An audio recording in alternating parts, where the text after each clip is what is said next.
یا رسول اللہ تیرے چاہنے والوں کی خیر الصلاۃ والسلام علیک یا رسول اللہ الصلاۃ والسلام علیک یا حبیب اللہ الحمدللہ رب العالمین والصلاۃ والسلام علی سید الانبیاء والمرسلین اما بعد فاعوذ باللہ من الشیطان الرجیم بسم اللہ الرحمن الرحیم الصلاۃ والسلام علیک یا رسول اللہ الصلاۃ والسلام علیک یا رسول اللہ وعلی آلک واصحابک یا حبیب اللہ وعلی آلک واصحابک یا حبیب اللہ الصلاۃ والسلام علیک یا نبی اللہ الصلاۃ والسلام علیک یا نبی اللہ وعلی آلک واصحابک یا نور اللہ وعلی آلک واصحابک یا نور اللہ۔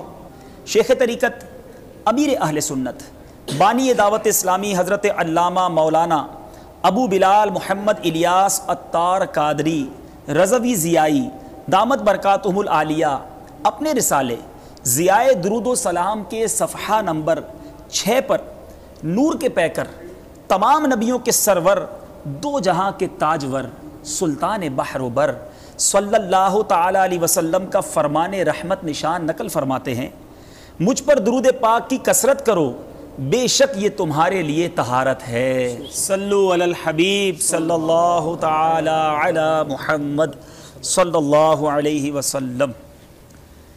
میرے پیارے اور محترم اسلامی بھائیوں اور مدنی چینل کے ناظرین، آج کے مدنی مکالمے کا موضوع ہے قوم جنات۔ قوم جنات سے کیا مراد ہے؟ میرے شیخ طریقت امیر اہل سنت اپنے بڑے ہی پیارے رسالے معلوماتی رسالے جنات کی حکایات میں کچھ اس طرح ارشاد فرماتے ہیں کہ حضرت سیدنا آدم صفی اللہ علی نبینا علیہ الصلوۃ والسلام کی پیدائش سے تقریباً 1,44,000 سال پہلے جنات کو پیدا کیا گیا۔ اللہ عز و جل نے سب سے پہلے جن کا نام مارج رکھا اور اس کے لیے ایک بیوی مرجا نامی پیدا فرمائی۔ اس جوڑے سے جنات کی نسل بڑھی اور ان کے بہت سے قبیلے پیدا ہو گئے۔ ابلیس نے بھی ایک جنی سے شادی کر لی، اور یاد رہے کہ ابلیس کا نام پہلے عزازیل تھا اور یہ جن ہے، فرشتہ نہیں ہے۔ اب ابلیس کی بھی نسل بہت چلی، الغرض جنات کی تعداد بہت بڑھ گئی۔ ابلیس اور اس کی اولاد کو آسمان اول پر رہنے کی اجازت دے دی گئی، ہوا میں بھی جنات کو رہنے کی رخصت ملی۔ اللہ عز و جل کے حکم سے جنات اللہ عز و جل کی اطاعت کرتے رہے، پھر سرکشی پر اتر آئے اور زمین پر آپس میں جنات نے خون ریزی شروع کر دی۔ جنات کی شرنگیزی اس قدر بڑھی کہ خود زمین ان سے پناہ مانگنے لگی۔ کئی بار جنات پر قہر خداوندی بھی نازل ہوا اور بحکم الہی فرشتوں نے ان کو قتل کیا۔ کچھ ادھر ادھر زندہ بچ گئے اور سدھر بھی جاتے، پھر آبادی بڑھتی، پھر سرکشی میں اضافہ ہو جاتا۔ ایک بار بحکم الہی ابلیس بھی پہلے آسمان سے لشکر کا امیر بن کر آیا اور سرکش جنات کا قتل عام ہوا۔ زمین پر ابلیس اور اس کی فوج آباد ہو گئی۔ ابلیس نے زمین پر اللہ عز و جل کی بہت زیادہ عبادت کی۔ اس کی کثرت عبادت کے سبب اس کو 7 آسمانوں اور جنت میں بھی جانے کی اجازت مل گئی۔ فرشتے بھی اس کی عبادت سے بہت متاثر تھے۔ فرشتوں کی درخواست پر اسے فرشتوں کی صف میں شامل کر لیا گیا۔ یہ زبردست عالم بھی تھا، حتیٰ کہ معلم الملکوت بن گیا۔ اتنی نوازشوں اور نعمتوں پر شکر گزار بندہ بننے کے بجائے ابلیس مغرور ہو گیا اور اس نے حضرت سیدنا آدم صفی اللہ علی نبینا علیہ الصلوۃ والسلام کو سجدہ کرنے سے انکار کر دیا اور وہ کافر ہو گیا۔ مختصر جنات کی کچھ ہسٹری یا قوم جنات کے بارے میں نے آپ کی بارگاہ میں عرض کیا۔ اسی طرح قرآن مجید اور احادیث کریمہ سے یہ ثابت ہے کہ جن اللہ عز و جل کی ایک مخلوق ہے جو اپنا وجود رکھتی ہے۔ جنات کو ایک خاص علم حاصل ہوتا ہے، یہ ایسے عجیب و غریب اور مشکل ترین کام کرنے کی طاقت رکھتے ہیں جنہیں کرنا عام انسان کے بس کی بات نہیں ہوتی۔ اسی طرح میرے پیارے اور محترم اسلامی بھائیوں، جن کو جن کیوں کہا جاتا ہے؟ یہ بھی ایک سوال ذہن میں پیدا ہوتا ہے کہ ان کو جن کیوں کہا جاتا ہے۔ شارح بخاری علامہ بدر الدین محمود بن احمد عینی علیہ رحمۃ اللہ الغنی لکھتے ہیں لغت میں جن کا معنی ہے ستر اور خفا، اور جن کو اسی لیے جن کہتے ہیں کہ وہ عام لوگوں کی نگاہوں سے پوشیدہ ہوتا ہے۔ زمانہ جاہلیت میں لوگ فرشتوں کو بھی جن کہتے تھے کیونکہ وہ ان کی نگاہوں سے پوشیدہ ہوتے تھے۔ اب اگلے سوال کی طرف چلتے ہیں۔ حضور یہ ارشاد فرمائیے کہ جنات رہتے کہاں ہیں، ان کی رہائش کہاں ہوتی ہے؟ اس میں کہ جس طرح زمین پر ہم زندگی گزار رہے ہیں اسی طرح جنات بھی رہتے ہیں۔ باقی یہ کہ مختلف روایت کے مطابق ان کے مختلف ٹھکانے ہیں، جیسا کہ جنات میں مسلمان جنات بھی ہوتے ہیں اور کافر جنات بھی ہیں۔ تو تمام مسلمانوں کی گھروں کی چھتوں پر مسلمان جنات رہتے ہیں۔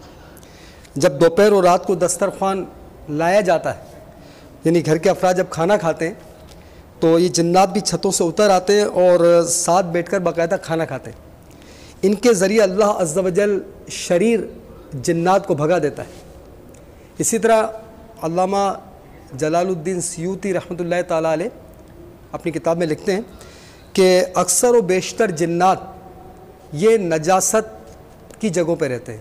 مثال ہے جیسے درختوں کے جھنڈ ہیں اور غسل خانہ ہے، بیت الخلاء ہے، کچرے وغیرہ کی جو ڈھیر ہوتے ہیں ان میں بھی جنات رہتے ہیں۔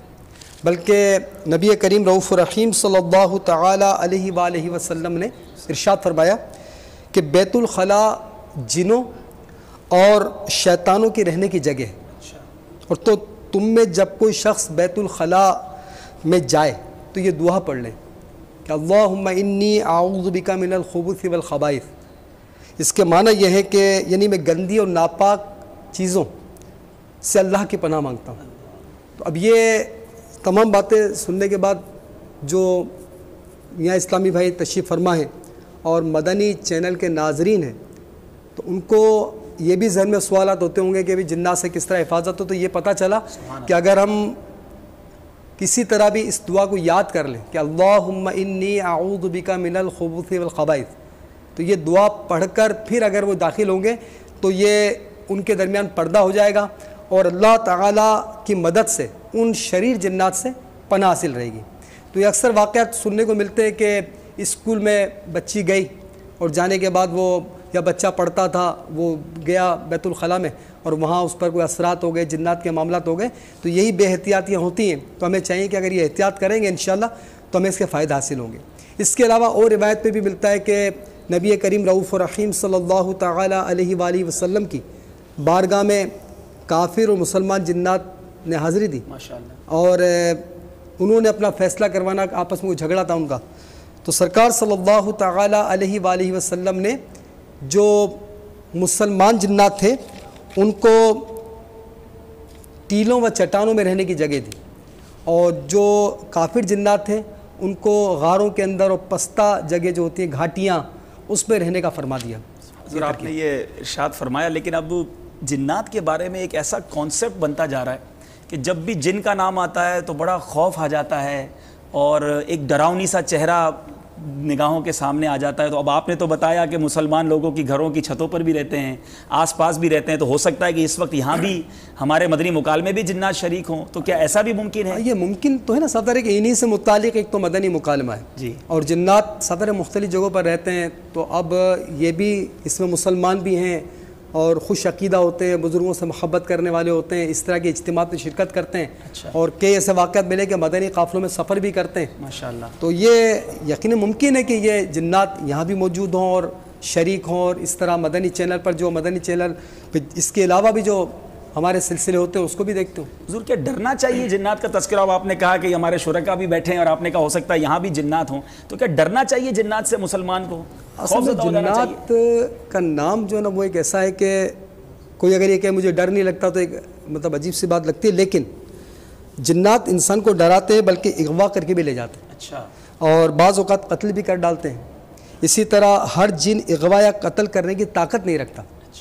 جنات کے متعدد اقسام اس وقت مطلب کتابوں میں ملتی ہیں، اس میں ایسا ہے کہ ایسے بھی جنات ہوتے ہیں جن سے لوگ مانوس ہوتے ہیں، جن سے مانوس ہو جاتی پتہ نہیں چلتا. کافی جنات انسانوں کے، جیسے میں نے بتایا، گھروں پر چھتوں پہ رہتے ہیں. تو جنات کا معاملہ ایسا ہے کہ اگر ان سے ڈریں گے تو یہ حاوی ہو جاتے ہیں. اگر انسان تھوڑی ہمت کر کے اس کا سامنا کرے تو یہ پھر ڈر جاتے ہیں. تو جیسے انسانوں میں ڈرپوک بھی ہوتے ہیں، بہادر بھی ہوتے ہیں، تو ان جنات میں بھی یہ معاملہ ہوتا ہے کہ ڈر بھی جاتے ہیں. ایک بار تو ایک نے واقعہ بتایا تھا کہ قبلہ شیخ طریقت امیر اہل سنت دامت برکات العالیہ کی بارگاہ میں کوئی ملاقات کے لیے حاضر ہوا. اب امیر اہل سنت دامت برکات العالیہ کی بارگاہ میں اس طرح کے واقعات ہوتے رہتے ہیں. تو ایک بار ایک شخص آیا تو اس پر کوئی جن وغیرہ تھا اور اس کو کوئی لے کر آئے تھے علاج کے لیے. تو آپ نے صرف مطلب اس کو ایک نظر سے دیکھا اور وہ جن چلا گیا. سبحان اللہ. تو ایسے بھی ہوتے چلے جاتے ہیں. اور اسی طرح ایک بتایا تھا کہ ایک جن کسی پر آیا تو اس کو لے کر اس کا دوست آیا تو اس کا جن صحیح ہو گیا. پھر بعد میں وہی شخص دوبارہ آیا کہ میں آپ کی بارگاہ میں جس شخص کو لے کر آیا تھا دوست کو جس پر جنات تھے تو آپ نے اس پہ دم کیا تھا، تو اب اس پر جو جنات تھا وہ شاید اس دم کرنے کی وجہ سے جل گیا. اب دیگر اس کے دوست جنات میرے پاس آئے کہ تم میرے دوست کو لے کر گئے تھے اور امیر اہل سنت میں اس پہ دم کیا تو اس کے دم کی وجہ سے ہمارا جن جو ہے وہ مر گیا ہے، اب ہم تمہیں نہیں چھوڑیں گے، تو میرا بھی علاج کر دیجئے. تو اس طرح بھی ہوتا ہے کہ ایک امیر اہل سنت دامت برکات اللہ نے دم کیا تو جن وہ اس طرح چلا گیا. تو ہر جن کی اقسام ہوتی ہیں.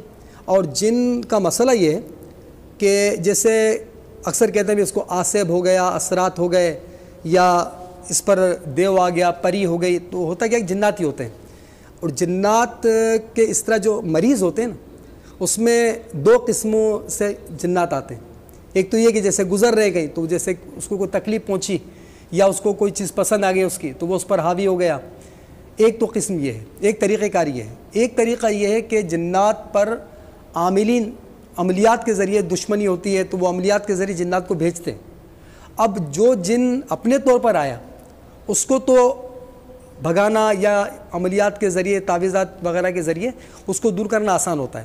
لیکن جو خود مطلب زیر اثر ہوتا ہے عملیات کے، اب وہ اگر پیچھے جاتا ہے تو عامل اس کو جلا دیتا ہے یا اس کو تکلیف دیتا ہے، اور سامنے سے چونکہ وار ہوتا ہے تو یہ بڑی مشکل ہو جاتی ہے. تو جنات کی اس انداز سے ترکیب ہوتی ہے. تو ڈرنا نہیں چاہیے. جیسے آپ نے سوال کیا تھا تو کوشش کرنا چاہیے کہ ہم اگر ایسا واقعہ ہو تو ہم جو اوراد و وظائف ہمیں تعلیم کیے گئے اس کو اپنائیں. اس کے علاوہ جنات کے بارے میں یہ آتا ہے کہ جنات جب کسی پر حاوی ہوتا ہے تو اگر سامنے سے اس کو کوئی سامنے بیٹھ کر اس سے بات چیت کرے، ایسے ترکیب ہو تو وہ ٹل بھی جاتے ہیں. جیسا کہ امیر اہل سنت دامت برکاتہم العالیہ کے بارے میں مجھے کسی نے بتایا تھا کہ آپ جس جگہ رہتے تھے پہلے اس پلازا کی چھت پر سے کوئی شخص گر گیا تھا اور مشہور یہ ہو گیا تھا کہ اسے جنات نے گرا کے مار دیا ہے.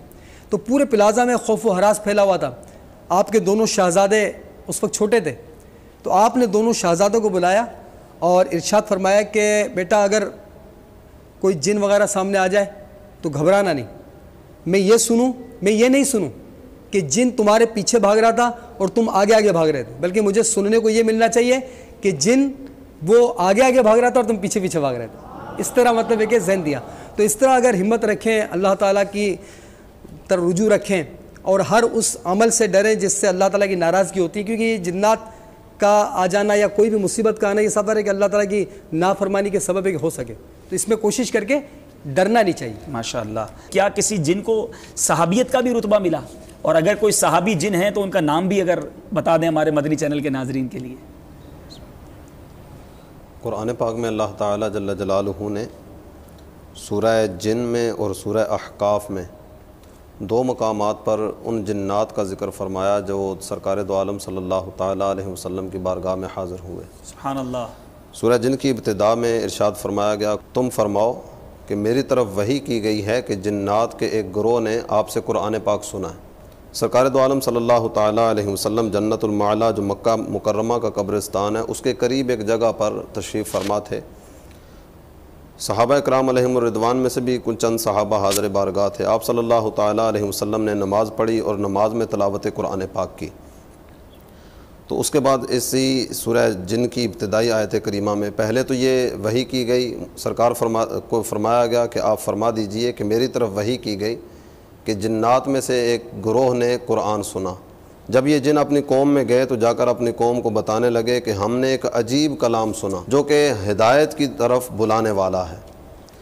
یہ یہاں سورہ جن میں یہ بات ارشاد فرمائی گئی، اور اس کے بعد سورہ احقاف میں اس کا ذکر اس انداز میں کیا گیا، اے محبوب یاد کیجئے اس وقت کو کہ جب ہم نے آپ کی طرف جنات کا گروہ بھیجا جو آپ کا قرآن پاک سننے کے لیے آئے تھے۔ جب یہ حضرات حاضر بارگاہ ہوئے، نبی رحمت شفیع امت صلی اللہ تعالیٰ علیہ وسلم اس وقت تلاوت قرآن فرما رہے تھے، تو اب یہ آپس میں ایک دوسرے کو کہنے لگے سرکار قرآن پاک کی تلاوت کر رہے ہیں، خاموش ہو کر اس قرآن کو سنو۔ تو اس میں مفسرین نے اس آیت کریمہ کے تحت ایک بڑا لطیف نکتہ ارشاد فرمایا، اور اس میں یہ بات ارشاد فرمائی گئی کہ کچھ سعید ارواح کہ جو اللہ تعالیٰ جل جلالہ نے خوش بختی جن کا مقدر کیا ہوتا ہے، اگر شرعی حکم نازل نہ بھی ہوا ہو تو بھی اللہ تعالیٰ جل جلالہ ان کے دل میں القاء فرما دیتا ہے کہ یہ کام اس طرح ہے۔ جس طرح کئی صحابہ کرام علیہم الرضوان کے متعلق بھی آتا ہے، شراب ابھی حرام نہیں تھی، ان حضرات نے اس سے پہلے شراب ترک کیے رکھی، اور زندگی میں کبھی بھی انہوں نے شراب کو منہ تک نہیں لگایا، جیسے سیدنا صدیق اکبر رضی اللہ تعالیٰ عنہ کے ذات گرامی۔ تو یہ قرآن حکم تو یہی ہے کہ وَإِذَا قُرِئَ الْقُرْآنُ فَاسْتَمِعُوا لَهُ وَأَنصِتُوا لَعَلَّكُمْ تُرْحَمُونَ۔ تو یہ اس حکم سے بے خبر تھے، لیکن اللہ تعالیٰ جل جلالہ نے وہ سعادت ان کا مقدر فرمائی تھی، تو اس لیے یہ آپس میں ایک دوسرے کو کہنے لگے خاموش رہ کر قرآن سنو۔ جب انہوں نے قرآن پاک سنا، آپس میں ایک دوسرے کو کہنے لگے کہ ہم اس قرآن پر ایمان لاتے ہیں۔ سرکار دو عالم صلی اللہ تعالیٰ علیہ وسلم سے قرآن پاک کی تلاوت سنی، قرآن سنتے ہی کلمہ پڑھا، مسلمان ہو گئے۔ اور اس کے بعد پھر یہ کلمات تھے ان کے کہ آج ہمیں یہ پتہ چلا، اور جو قرآن پاک کی تلاوت ہم نے سنی، اس سے ایک بات ہمارے سامنے آئی کہ ہمارا رب بڑا عظیم ہے، نہ تو اس کی کوئی بیوی ہے اور نہ ہی اس کی کوئی اولاد ہے۔ یہ مبارک ہدایت جو اللہ تعالیٰ جل جلالہ نے سرکار دو عالم صلی اللہ تعالیٰ علیہ وسلم سے قرآن سننے کی برکت سے ان کو عطا فرمائی، ایک جذبہ اور ایک ولولہ جو ان کے قلوب و اذہان میں تھا، یہ حضرات قرآن پاک سن کر کلمہ پڑھ کر مسلمان ہو گئے۔ اس دولت ایمان کو صرف اپنے تک نہیں رکھا، اب یہ اپنی قوم کے پاس چلے گئے اور جا کر کہنے لگے اے ہماری قوم، اللہ تعالیٰ جل جلالہ کی طرف سے ایک منادی بلا رہا ہے۔ اس سے داعی اللہ سے مراد نبی پاک صلی اللہ تعالیٰ علیہ وسلم کی ذات گرامی، تو اللہ کے نبی جو اللہ کی طرف سے منادی بھی ہیں، اللہ کے داعی بھی ہیں، وہ ہدایت کی طرف بلا رہے ہیں۔ تم اس طرح کرو کہ سارے کے سارے کلمہ پڑھ کے مسلمان ہو جاؤ۔ گویا نیکی کی دعوت دینا شروع کر دی، نیکی کی دعوت دینا انہوں نے شروع کی، اور پھر اس میں یہ انداز بھی اختیار کیا کہ نیکی کی دعوت میں، ایمان کی دعوت میں جو ان کی دعوت کو قبول کر لیں گے ان کو یہ ساتھ ساتھ مجدہ جہاں فضا بھی سنایا، تم کلمہ پڑھ کے مسلمان ہو جاؤ، اللہ تعالیٰ تمہارے گناہ معاف فرما دے گا، اور دوسرا فائدہ یہ ہوگا کہ تمہیں عذاب علیم سے نجات مل جائے گی۔ یہ بھی یاد رکھنا کہ اگر تو تم ہدایت قبول کرو گے اور اس قرآن پر ایمان لے آؤ گے، یہ نبی صلی اللہ تعالیٰ علیہ وسلم جس ہدایت کو لے کر آئے اس کو قبول کرو گے تو گناہ بھی معاف ہوں گے، عذاب سے بھی نجات ملے گی۔ لیکن اگر تم نے اس دعوت کو قبول نہ کیا تو اللہ تعالیٰ جل جلالہ کے عذاب کی جگہ جہنم یہ تمہارا ٹھکانہ ہوگی۔ سورہ جن میں بڑی تفصیل کے ساتھ اور بھی کئی باتیں ارشاد فرمائی گئیں۔ تو دوسرا ایک سوال آپ نے یہ ارشاد فرمایا کہ کیا جن صحابی ہوتے ہیں؟ تو ان آیات مبارکہ کی روشنی میں صحابی کی جو تعریف ارشاد فرمائی گئی کہ صحابی ان مقدس شخصیات کو کہا جاتا ہے کہ جنہیں ایمان کی حالت میں نبی پاک صلی اللہ تعالیٰ علیہ وسلم کی صحبت میسر آئی اور پھر ایمان پر ان کا خاتمہ ہوا۔ تو یہ جن جو سرکار دو عالم صلی اللہ تعالیٰ علیہ وسلم کی خدمت اقدس میں حاضر ہو کر تلاوت قرآن پاک سنتے رہے، کلمہ نصیب ہوا، ہدایت ملی، قرآن پاک پر ایمان لائے، سرکار دو عالم صلی اللہ تعالیٰ علیہ وسلم کی تعلیمات کو دل و جان سے اپنایا، انہی جنات میں سے ایک جن کا تذکرہ حضرت علامہ عسقلانی رحمۃ اللہ تعالیٰ علیہ نے الاصابہ فی تمییز الصحابہ میں ذکر کیا۔ آپ ارشاد فرماتے ہیں کہ سیدنا عثمان بن صالح یہ ایک جن ہیں، سرکار دو عالم صلی اللہ تعالیٰ علیہ وسلم کی خدمت میں یہ جنات جو قرآن پاک سننے آئے، مفسرین نے ان کی تعداد کے متعلق مختلف اقوال ذکر کیے۔ ایک قول تو یہ ہے کہ ان کی تعداد 7 تھی، ایک قول کے مطابق ان کی تعداد 9 بیان کی جاتی ہے۔ تو یہ عثمان بن صالح رضی اللہ تعالیٰ عنہ یہ بھی انہی میں سے تھے، اور ان کا انتقال 219 سنہ ہجری میں ہوا۔ ماشاءاللہ، یہ صحابی جن طویل عمر پانے والے بھی ہیں۔ ماشاءاللہ ماشاءاللہ۔ تو پتہ چلا مدنی چینل کے ناظرین کو کہ سرکار دو عالم صلی اللہ تعالیٰ علیہ وسلم کے دربار میں جنات حاضری بھی دیتے، اس ایمان بھی قبول کیا، قرآن پاک کے نور سے دلوں کو منور بھی کیا، اور جا کر اپنی قوم میں نیکی کی دعوت بھی شروع کر دی۔ تو الحمدللہ، اور یہ بھی پتہ چلا کہ جنہوں نے سرکار کا قرب پایا، ہمیں صحابی کا نام بھی پتہ چلا کہ وہ جن تھے۔ حضور یہ بتائیں، آپ کی گفتگو سے ایسا لگ رہا ہے جیسے ایمان قبول کیا، کچھ ایمان نہ لائے، تو کیا جنوں میں بھی مذاہب ہوتے ہیں اور اب بھی یہ سلسلہ ہے کہ مسلمان جن بھی ہوں گے، کافر جن بھی ہوں گے؟ کیا طریقہ کار ہوتا ہے ان کا؟ اسی سورہ جن میں اور یہ سورہ احقاف میں بھی اس بات کو بیان کیا گیا۔ جب یہ حضرات اپنی قوم کی طرف گئے تو اپنی قوم کو جا کر کہنے لگے، اللہ تعالیٰ جل جلالہ نے اس نبی پاک صلی اللہ تعالیٰ علیہ وسلم کے رخ روشن کا صدقہ ہمیں اسلام کی دولت عطا فرمائی۔ ہم میں سے کچھ وہ ہیں جنہوں نے سر تسلیم خم کیا، کلمہ پڑھا، مسلمان ہو گئے، اور کچھ وہ ہیں جو ظلم کرنے والے ہیں، نے ہدایت کو قبول نہ کیا، قرآن پاک کی تعلیمات سے انکار کرتے رہے، اللہ تعالیٰ جل جلالہ کے ساتھ شریک ٹھہراتے رہے، تو وہ ظالم ہوئے۔ یعنی کچھ کافر بھی ہیں، کچھ مسلمان بھی ہیں۔ پھر اس کے ساتھ ساتھ انہوں نے یہ بھی ارشاد فرمایا، ہم میں سے دو طرح کے گروہ ہو گئے، کچھ تو وہ جنہوں نے کلمہ پڑھا مسلمان ہوئے، اور کچھ وہ جنہوں نے انکار کیا اور اپنی جان پر ظلم کرنے والے ہوئے۔ وہ حضرات جنہوں نے کلمہ پڑھا اور مسلمان ہو گئے، اللہ تعالیٰ جل جلالہ نے بھلائی ان کا مقدر فرما دی، اور جو ہم میں سے ظلم کرنے والے ہیں وہ قیامت کے دن جہنم کا ایندھن بنا دیے جائیں گے۔ اسی طرح مختلف علماء نے ان آیات مبارکہ کی تفسیر میں بھی ذکر فرمایا کہ ان میں جس طرح مختلف فرقے ہوتے ہیں، مختلف مذاہب ہوتے ہیں، ان میں کافر بھی ہیں، مرتد بھی ہیں، مختلف مذاہب والے بھی ہیں۔ ایک دوسرے کو نیکی کی دعوت دینے والے مسلمان جو ہیں وہ نیکی کی دعوت دیتے ہیں، جو کافر ہیں وہ اپنے مذہب کی طرف مائل کرتے ہیں۔ وَأَنَّا مِنَّا الصَّالِحُونَ وَمِنَّا دُونَ ذَلِكَ، ہم میں سے کچھ تو وہ ہیں جو نیک ہیں، قرآنی تعلیمات پر عمل کرنے والے ہیں، اور کچھ وہ ہیں جو اس سے ہٹ کر بھی ہیں۔ یہ دونوں طرح کے ان میں ہوا کرتے ہیں۔ اسی طرح حضور یہ کوٹ ادو سے اعجاز خان بھائی نے ہمارا ایک سوال کیا ہے کہ کیا جنات جنت میں بھی داخل ہوں گے؟ اس حوالے سے کچھ ارشاد فرمائیں۔ اس میں علماء کا اختلاف ہے کہ کیا جنات جنت میں جائیں گے یا نہیں جائیں گے۔ مختلف اقوال اس میں بیان کیے گئے۔ جمہور علماء کا موقف تو یہی ہے کہ جنات داخل جنت ہوں گے، جو مسلمان جنات ایمان پر جو مسلمان جنات ہیں، ایمان پر ان کا خاتمہ ہوا، ان کے اعمال اچھے تھے، یا نبی پاک صلی اللہ تعالیٰ علیہ وسلم کی شفاعت میسر آ گئی تو جنت میں جائیں گے۔ کہ یہ جنت کے اندر آئیں یا جنت کے باہر، مختلف علماء نے جو باتیں ارشاد فرمائیں۔ جنت کی نعمتوں سے یہ فیض یاب ہوں گے، انواع و اقسام کے جو پھل عام جنتیوں کے لیے رکھے گئے وہ ان کو بھی عطا کیے جائیں گے، ان کے لیے بھی جنت کی نہروں سے حصہ ہوگا، یہ ان سے فیض یاب بھی ہوں گے، ان سے سیراب بھی ہوں گے، اللہ تعالیٰ جل جلالہ کی نعمتوں سے لطف اندوز بھی ہوں گے۔ اور اس میں ایک بات یہ ارشاد فرمائی گئی کہ جو حضرات یہ ارشاد فرماتے ہیں کہ یہ جنت میں آئیں گے اور یا جنت کی سیر کے لیے آئیں گے، وہاں بعض علماء نے یہ بات ارشاد فرمائی ہے کہ جنت میں آئیں گے جس طرح یہ دنیا میں انسان جنات کو نہیں دیکھ سکتا، اسی طرح جنت میں یہ انسانوں کو نہیں دیکھ سکیں گے۔ اچھا، واہ، بڑی دلچسپ معلومات یقیناً مدنی چینل کے ناظرین آج حاصل کر رہے ہیں، اور بڑا ہی یونیک سا موضوع ہے۔ آگے چلتے ہیں، مزید ایک سوال حضور آپ ارشاد فرمائیے کہ انیس اتاری بھائی ہیں کورنگی سے، انہوں نے یہ سوال کیا ہے کہ کیا جنات شریعت کے مکلف ہیں؟ ان کو بھی مطلب ثواب اور گناہ اور اس طرح کے معاملات ہوں گے؟ کچھ ارشاد فرمائی سوال ہے۔ جی ہاں، یہ تو مطلب یہ جو بھی گفتگو ہوئی ہمارے سامنے اس میں، اور مطلب یہ علماء نے ارشاد فرمایا کہ جنات مکلف ہوتے ہیں اسی طرح، اور وہ مطلب جیسے ان کو مطلب حکم دیا جاتا ہے کہ وہ نماز، روزہ، حج، زکوٰۃ وغیرہ تمام اعمال وہ کرتے ہیں، اور ان سے سوال جواب بھی ہوگا اس کا۔ یعنی برے اعمال کریں گے تو گناہ گار بھی ہوں گے؟ بالکل گناہ گار ہوں گے۔ اچھا، ماشاءاللہ۔ اسی طرح حضور یہ ارشاد فرمائے کہ کچھ لوگ ہیں ہمارے، اب وہ کم علمی کی وجہ سے ہی کہیں گے، جہالت کی وجہ سے کہیں گے، وہ اکثر جنات کے وجود کا انکار کر دیتے ہیں، معاذ اللہ یہ کہہ دیتے ہیں کوئی جن ون نہیں ہوتا، تو ان کے بارے میں کیا حکم ہوگا اور یہ کس طرح کا انکار کہلائے گا؟ یہ بڑی خوفناک سی بات ہے، یہ غیر مناسب بات کہا جائے اس کو، کیونکہ قرآن پاک میں کئی جگہ پر جنات کا ذکر ہے، احادیث مبارکہ میں بھی جنات کا ذکر ہے۔ گویا وہ شخص جو یہ کہہ دے کہ جنات ہیں ہی نہیں، جنات کا وجود ہی نہیں ہے، گویا وہ قرآن کی ان آیات کا اور ان احادیث کا انکار کر رہا ہے۔ تو یہ بڑے دیدہ دلیر قسم کے لوگ ہیں جو اس طرح کی باتیں کرتے ہیں اور جنات کا انکار کر دیتے ہیں۔ جنات کا انکار نہیں کرنا چاہیے۔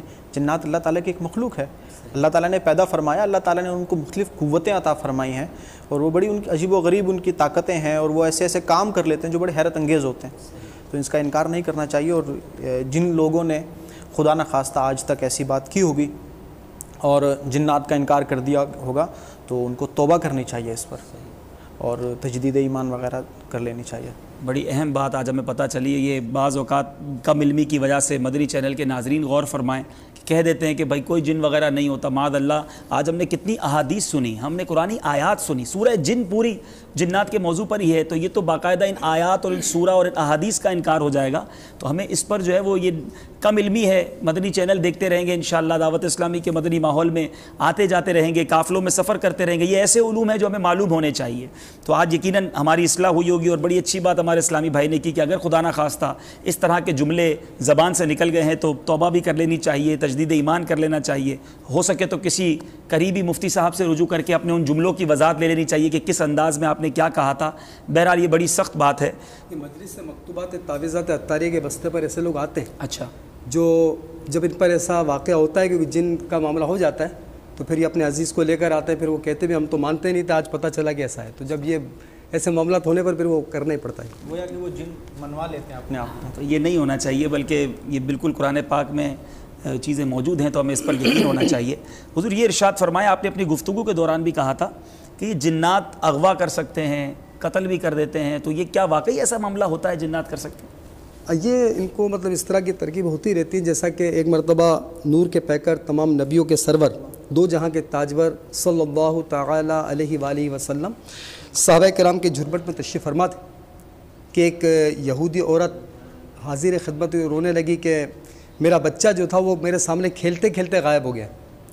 تو آپ نے ارشاد فرمایا کہ اگر تمہارا بچہ تمہیں واپس مل جائے تو کیا تم مجھ پر ایمان لے آؤ گی؟ تو اس نے کہا ضرور ایمان لے آؤں گی.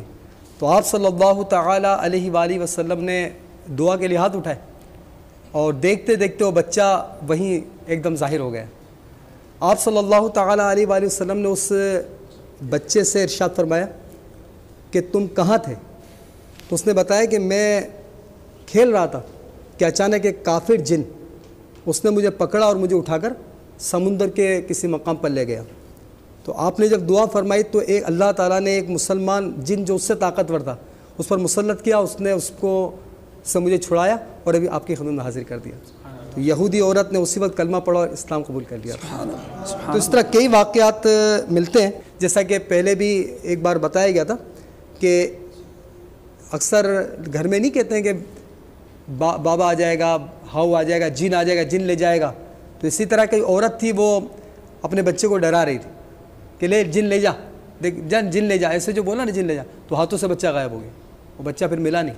اسی طرح ایک پتہ چلا تھا غائب ہونے کا کہ بچہ سوتا تھا, جھولے میں ڈال دیتے, وہ اثرات تھے جنات کے, اس کی والدہ پر ہوں گے یا اس پر ہوں گے. تو وہ جھولا جھلاتے تھے, تو کبھی کبھار کوئی جھولا بھی نہیں رہا اور گھر میں دیکھا کہ بچے کو کوئی جھولا جھلا رہا ہے, تو بڑے خوفزدہ رہتے تھے. علاج بھی کرایا ہوگا بیچاروں نے. ایک دن آخرکار وہ بچہ جھولے میں سے غائب ہو گیا اور کم و بیش 1 سال کے بعد دوبارہ جھولے میں ظاہر ہوا اور کچھ عرصے بعد اس کا انتقال ہو گیا. تو اس طرح کے واقعات ہوتے رہتے ہیں. مدنی چینل کے ناظرین آپ خوفزدہ نہ ہوں, ہم انشاءاللہ اپنے سلسلے کے آخر میں ناظرین جو یہاں بیٹھے ہیں اسلامی بھائی, انشاءاللہ یہ تو وہ واقعات ہیں تاکہ مینٹلی ہم پریپیئرڈ رہیں کہ یہ واقعات ہو سکتے ہیں. لیکن الحمدللہ قرآنی آیات کے اندر, عمل کے اندر یہ الحمدللہ طاقت ہے. تو انشاءاللہ ہم اپنے سلسلے کے آخر میں آپ کو اس کا علاج بھی بتائیں گے, کچھ وظائف بھی انشاءاللہ ہم آخر میں لیں گے. یہ جو آپ انشاءاللہ آخر میں مختصر بتایا جائے گا. لیکن یہ میں آپ کو بتا دوں کہ الحمدللہ ہم بڑے خوش نصیب ہیں کہ اللہ تعالیٰ نے ہمیں 15ویں صدی کی عظیم علمی و روحانی شخصیت, شیخ طریقت, امیر اہل سنت, بانی دعوت اسلامی, حضرت علامہ مولانا محمد الیاس ستار قادری رضوی دامت برکاتہ العالیہ جیسے ولی کامل جیسے ہمیں نعمت اللہ نے عطا فرمائی ہے.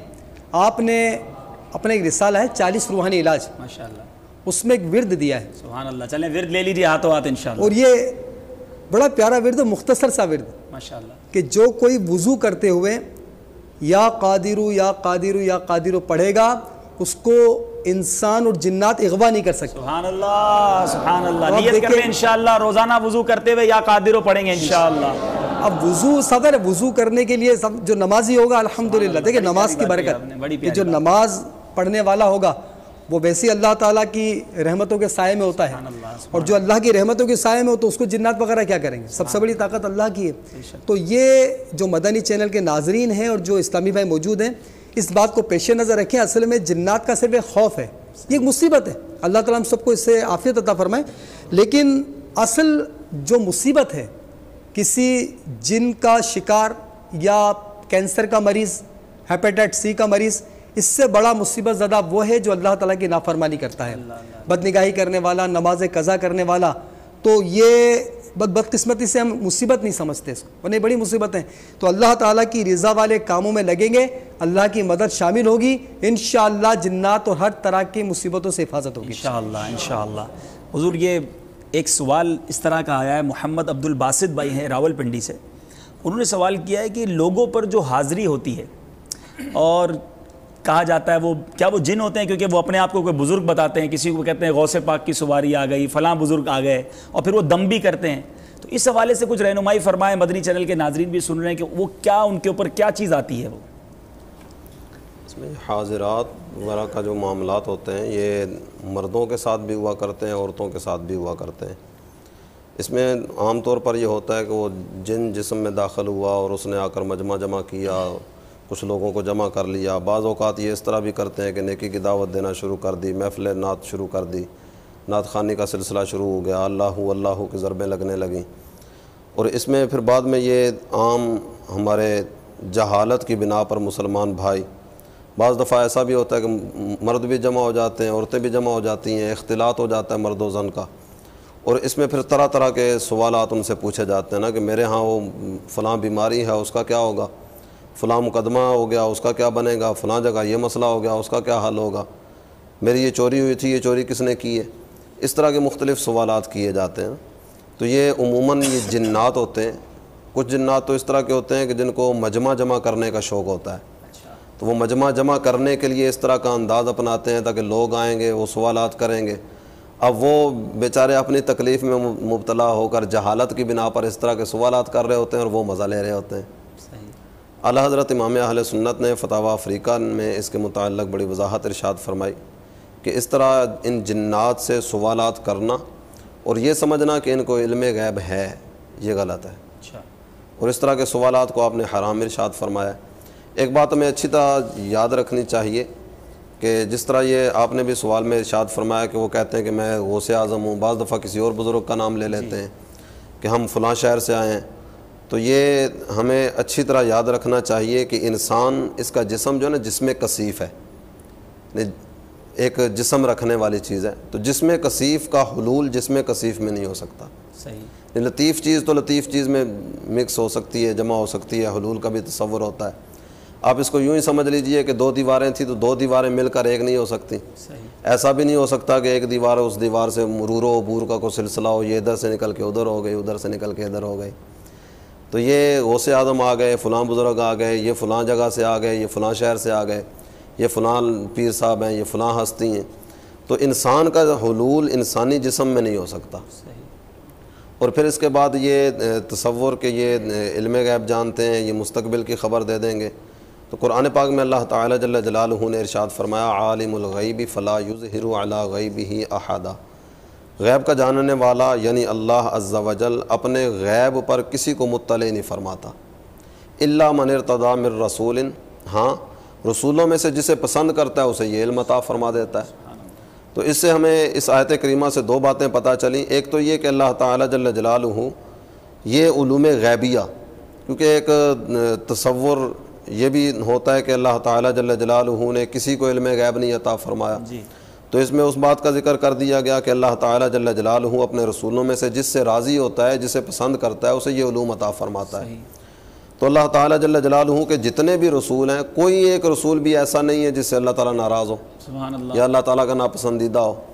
تو جب سارے ہی اللہ کے پسندیدہ بندے ہیں اور سب سے ہی اللہ راضی ہے تو اللہ تعالیٰ نے سب کو عطا فرمایا. دوسری بات یہ پتہ چلی کہ الا من ارتضی من رسول، یہ علم غیب اللہ نے رسولوں کو عطا فرمایا. اب ان مقدس شخصیات یعنی حضرات رسول اعظام علیہم الصلاۃ والسلام، ان کی وساطت اور ان کے وسیلے کے بغیر کوئی ایسا نہیں ہے کہ جس کو علم غیب عطا ہو جائے. بعض دفعہ اس طرح ہوتا ہے کہ اللہ تعالیٰ جل جلالہ یہ غیب کے معاملات اپنے اولیاء پر بھی منکشف فرما دیتا ہے. تو یہ انکشاف غیب جو اولیاء پر ہوا کرتا ہے، اس کی وہ بھی نبی پاک صلی اللہ تعالیٰ علیہ وسلم یا انبیاء کے فیضان اور ان کے عطا ہی سے ہوا کرتا ہے. تو تو ان جنات کا اس طرح کا کوئی معاملہ ہے ہی نہیں. ایک سر کا شے نافرمان ہے, پتہ نہیں وہ مسلمان بھی ہے یا نہیں ہے. تو جب وہ نبی پاک صلی اللہ تعالیٰ علیہ وسلم کا مطیع و فرما بردار ہی نہیں ہے, ان پر ایمان رکھنے والا, ان کا کلمہ پڑھنے والا ہی نہیں ہے, تو اس کو کیسے یہ علوم غیبیہ عطا کیے جائیں گے؟ تو یہ شریر جنات ہوتے ہیں جو کہ مجمع جمع کرنے اور اپنے دل کی وہ تسکین کی خاطر اس طرح کا کام کیا کرتے ہیں. یہ یقیناً مدنی چینل کے ناظرین کے لیے کلیئر ہو گیا ہوگا کہ کسی بزرگ کی سواری نہیں آتی, یا یہ نہیں کہا جا سکتا کہ فلاں بزرگ کسی پر آئے ہیں, یہ جنات ہی عموماً ہوا کرتے ہیں. حضور یہ کچھ آپ ہماری رہنمائی فرمائیں کہ ان کی صورت ویسے کیسی ہوتی ہے, یہ اس بارے میں کچھ ارشاد فرمائیں, کیونکہ وہ ہم نے تو بچپن میں یا جو کہانیاں وغیرہ پڑھتے ہیں لوگ یہ سمجھ آتا ہے کہ وہ سینگ بھی ہوں گے ان کے اور بڑی بڑی آنکھیں ہوں گی, تو کس طرح کا ان کا کوئی حلیہ اگر یہ مختلف مطلب ہے شکلیں بدلتے ہیں. اس میں جو روایت ملتی ہے تو جیسے کہ یہ حشرات الارض کی شکل بھی اختیار کر لیتے ہیں, بلی, چھپکلی, سانپ, بیل, اونٹ, اس طرح کی شکلیں بدل سکتے ہیں. اور بلی وغیرہ اکثر دیکھتے ہیں نا, اب یہ بلیاں نظر آتی ہیں تو اس میں کوئی بھی جن ہو سکتا ہے. ضروری نہیں کہ ابھی اس وقت مدنی چلے گئے ناظرین یا جو اسلام سنیں وہ جس بلی کو دیکھے سمجھے شاید یہ کوئی وہ ہے, لیکن ہوتی ہے. ہمارے مکالمے کا وقت کچھ اختتام کی طرف جا رہا ہے, تو آپ نے ایک وظیفہ تو ارشاد فرمایا کہ وضو کے دوران پڑھتے رہیں گے یا قادرو, جی تو اس سے انشاءاللہ اغوا سے بچ جائیں گے. مزید اگر کچھ ایک دو وظیفے اور عطا فرما دیں. امیر اہل سنت دامت برکات العالیہ نے اس میں کچھ اوراد و وظائف بھی دیے ہیں. کچھ میں عرض کرتا ہوں کہ اس میں یہ ہے کہ امیر المومنین حضرت سیدنا علی رضی اللہ تعالیٰ عنہ سے مروی ہے کہ نور کے پیکر, تمام نبیوں کے سرور, دو جہاں کے تاجور, سلطان بحر و بر صلی اللہ تعالیٰ علیہ وآلہ وسلم ارشاد فرمایا, تم اپنے گھروں کے لیے قرآن پاک کا کچھ حصہ ذخیرہ کر لو, اس لیے کہ جس گھر میں قرآن کی تلاوت کی جائے گی وہ گھر والوں کے لیے مانوس بن جائے گا اور اس کی خیر و برکت بڑھ جائے گی, اور اس میں مومن جن رہائش اختیار کریں گے. اور جب اس گھر میں تلاوت نہیں کی جائے گی تو وہ گھر اس کے رہنے والوں پر وحشت بن جائے گا اور اس کی خیر و برکت بھی کم ہو جائے گی, اور اس میں کافر جنات بسیرا کر لیں گے. اسی طرح جو اپنے گھر کو بسم اللہ الرحمن الرحیم کر کے داخل ہوتے ہیں اور بسم اللہ الرحمن الرحیم پڑھ کر دروازہ بند کر دیتے ہیں, تو اس گھر میں شیاطین یعنی جنات داخل نہیں ہو سکتے. تو یہ بھی اگر عادت بن جائے, اب آج کل جس طرح کا ماحول ہے, لوگ بسم اللہ پڑھ کر اس طرح دروازہ بند کرنا, نماز قضا کر دینا, اس طرح معمول رہتا ہے معاذ اللہ. تو یہ اچھی طرح ذہن نشین کر لیجئے کہ اس طرح اللہ تعالیٰ کی رضا میں زندگی گزارنے کی برکت سے اس طرح مختلف معاملات سے تحفظ بھی حاصل ہوتا ہے, تو یہ کریں. اسی طرح شیخ طریقت امیر اہل سنت دامت برکات العالیہ نے فیضان سنت جلد اول کے صفحہ 333 پر لکھا ہے کہ جنات قاضی علی بن حسن خلی کے پاس آیا کرتے تھے. ایک مرتبہ عرصہ دراز تک نہیں آئے تو قاضی صاحب نے ان سے وجہ پوچھی تو جنہوں نے بتایا کہ آپ کے گھر میں لیمو تھا اور ہم ایسے گھر میں نہیں آتے جس میں لیمو ہوتا ہے. سبحان اللہ, یہ تو بہت آرام سے آسان. لیمو رکھ سکتے ہیں. صحیح. اسی طرح ایک اور آپ نے بڑا پیارا لکھا کہ دو فرامین مصطفیٰ صلی اللہ علیہ وسلم نقل کیے ہیں پیارے آقا صلی اللہ علیہ وسلم کے.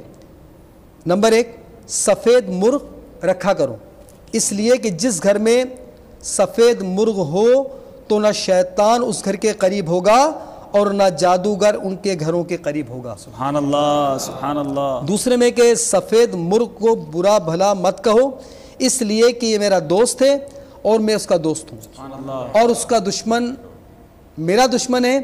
جہاں تک اس کی آواز پہنچتی ہے یہ جنات کو دفع کرتا ہے. سبحان اللہ, سبحان اللہ. اسی طرح آیت الکرسی یہ بہت مجرب ہے کہ جب کبھی خدا نہ خواستہ کوئی ایسا معاملہ ہو جائے, جنات سامنے نظر آ جائے, ایسی کوئی عجیب الخلقت چیز, تو آیت الکرسی پڑھ لے, ہمت رکھ کے, ورنہ خوف کے مارے آدمی کو سوجھ نہیں پڑتی, لیکن تھوڑی ہمت رکھ کے پڑھ لے.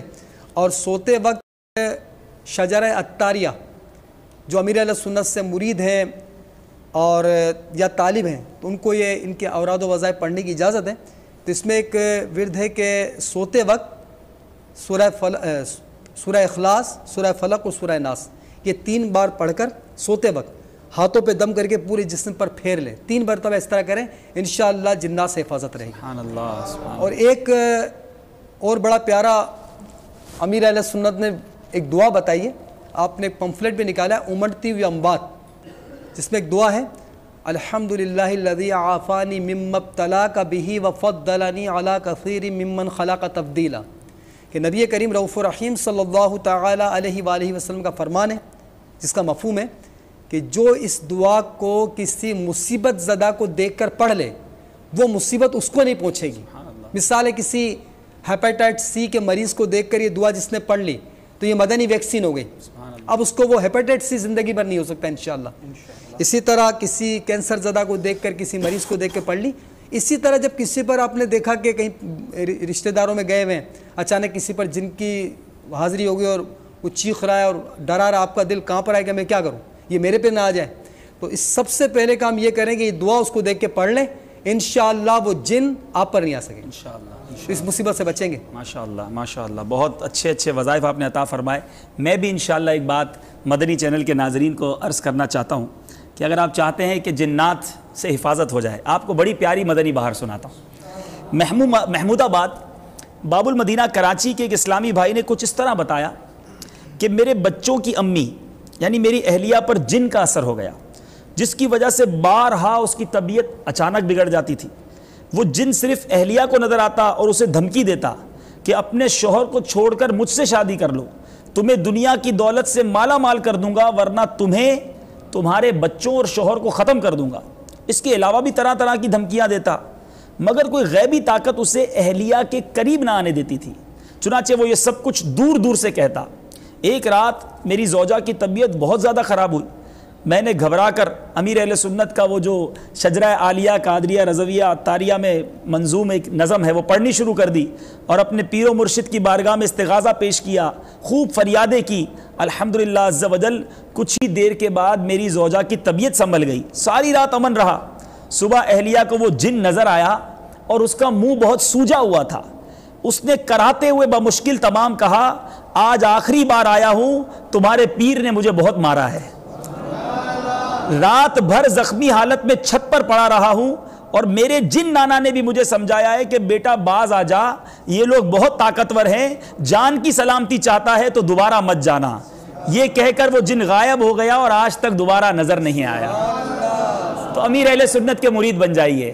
الحمدللہ میرا پیر وہ پیر ہے، جیسا ہم نے سنا کہ جنات بھی ان کے مرید ہیں، تو ہمارے اوپر جب ہمارے پیر کا سایہ ہوگا انشاءاللہ تو، اور ہمارے پیر غوث اعظم رضی اللہ تعالیٰ عنہ کے دامن سے وابستہ کر دیتے ہیں۔ اور کیا خوب لکھتے ہیں، تھر تھراتے ہیں سبھی جنات تیرے نام سے، جنات تیرے نام سے تھر تھراتے ہیں سبھی جنات تیرے نام سے، ہے تیرا وہ دبدبا، ہے تیرا وہ دبدبا یا غوث اعظم، دستگیر المدد یا دستگیر المدد یا دستگیر المدد یا دستگیر المدد یا دستگیر۔ قسم ہے کہ مشکل کو مشکل نہ پایا، قسم ہے کہ مشکل کو مشکل نہ پایا، کہا ہم نے جس وقت یا غوث اعظم۔